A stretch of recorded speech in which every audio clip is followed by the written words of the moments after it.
Alright, welcome to the channel. It's time to talk my 555 build. We are several months in, really years if we go back to when I sourced the block. That was back in 2022. I was concerned about inflation and these blocks going to $5,000–$6,000, so I wanted to go ahead and lock one in before things got too crazy. I ended up picking the Edelbrock product here. It's part number 450001. It's a one-piece main seal block, and the reason I did that is I had this real nice forged Molnar crank. It was a one-piece seal for my Gen 5 496. Since I'm scrapping that to go bigger, I figured I'd rob that crank, and that's why I picked this block. Eventually here we're going to do some other things to the block, so it came pretty much ready for a final hone, and I could have built the 540 very easily. Could have kept the lifters, the 842 size. Ended up going a little bit bigger on the bore for marketing purposes. I love the sound of the 555. And then we ended up bushing the lifter bores and going with a 904 lifter. So we're going to end up with a Morel solid lifter on this bad boy. We have Molnar power adder rods that measure 6.535. So I want to go with a slightly longer rod. And I did that only because I talked to Molly at one of the events, Rocky Mountain Race Week, and one of their reps there. It was nice to have them on site. We kind of talked through the build of this engine, you know, if it was going to be a 540 or 555 and where I wanted my compression. And they really didn't have anything in the catalog. So we just got to talking, and eventually we worked out some deal here where they were going to come up with a custom piston for me, and we ended up with a 456 bore, like I said, for a 555. The dome on this is 21.6, so a lot of you might look at their catalog and say, okay, they've got like a flat top or a small dome, and then they don't go to anything until you get in the 40s, you know, for like very high compression deals. So we're somewhere in the middle here, kind of street friendly. 11.5 to 1 is what I'm shooting for, maybe slightly under that with the thickness of the head gasket here. But compression height on this piston, if you're curious, if you're a piston nerd, 1.14 compression height. We're going to go with a Straub cam. He spec'd out a solid roller for me with 460 and 450 lobe lift. Do that with whatever rockers you want. So 1.7 is what I'm going to run. The LSA of this cam is a 110, and at 50 numbers we're at 273 degrees duration and 281 on the exhaust side. So pretty healthy cam, well in a 700 lift with a 1.7 rocker. Not quite 800, but that's what we're going to go with here. I ended up going with Straub as well for the heads.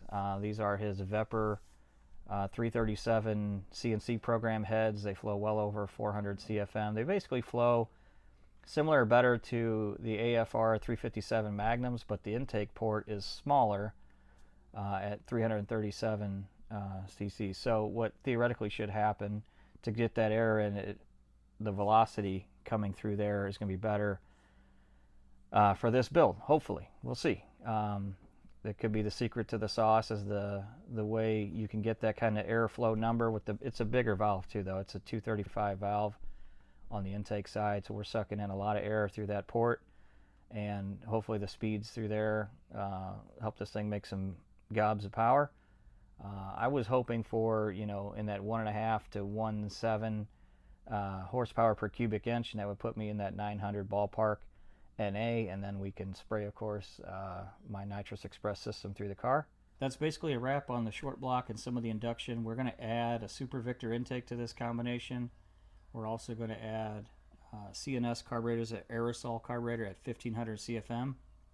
I was loaned a Sniper Junior intake and a Dominator 1050, so I'm hoping, time permitting, I can do a dyno session where I swap intakes and carburetors, so do both carburetors on one intake and both carburetors on the other, and let's just see who makes the most power. These should both be out of the box, no extra porting. I thought about doing some gasket matching on the Super Victor, but then I don't really see any material out there suggesting that there's a dyno comparison where everything is untouched. I think some people did something similar where there was some porting done, either Engine Masters or somewhere else. I think I saw, if time allows, a 2927 Super Victor Edelbrock bone stock versus a Sniper Junior, which, don't let the paint fool you, nothing's been done to it.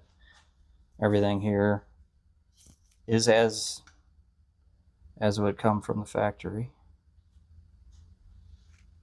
So we're going to go over here. We'll just take a quick peek down the runners. So definitely the first thing you notice is the runner itself. That's a lot longer from the center plenum to the actual intake port of the head.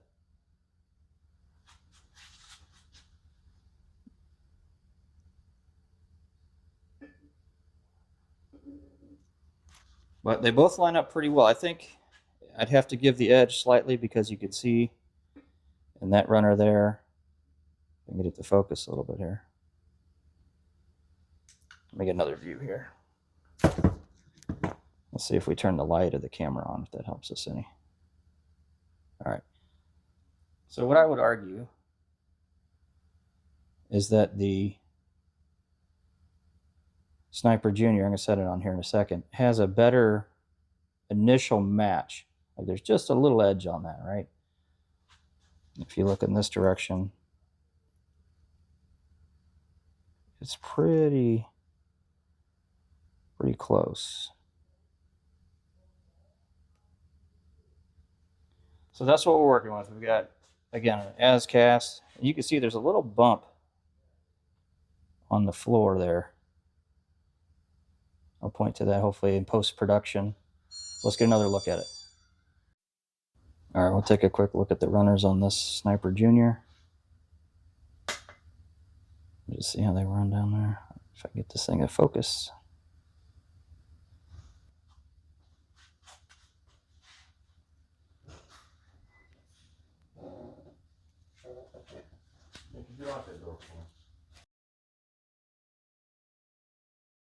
Okay, this 555 build is nearly a wrap.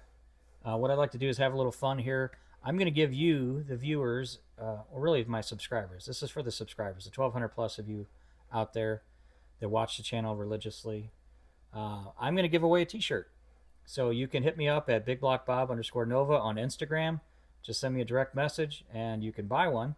But this is your chance to win one, free of charge and delivered to you. So we can work that out via Instagram, whoever wins this. So what I want, I made 2 passes at National Trail Raceway. And when I ran that second pass, I thought, you know what, this will be a good contest. So we'll see. We'll see how it shakes out. What I'd like you to do is determine how much ET and mile per hour I improved between my NA pass and my nitrous pass. So if you go back to my video and or the drag week coverage, you can see what my ETs were potentially and mile per hour. So everyone should have that available. Now what you don't have is what my 8th mile ET was, and that'll be my tiebreaker. So if you figure out I ran this number NA and this number under nitrous, and that difference is, let's say, 2 seconds, and the mile per hour improvement's like 40 miles an hour, that'll be the answers. So improved ET, how much did I drop, and the mile per hour difference, and then the ET, 8th mile, so put 8th mile ET as the tiebreak, whatever that number is. The NA, specifically NA 8th mile, because the 8th mile is out there for the nitrous pass. All right, good luck, happy hunting. Tune into the channel later. Hopefully the 555 hits the dyno before long, and I can do all the testing that I want to do, so that I can save you having to buy the parts that I buy or borrow. All right, check us out later.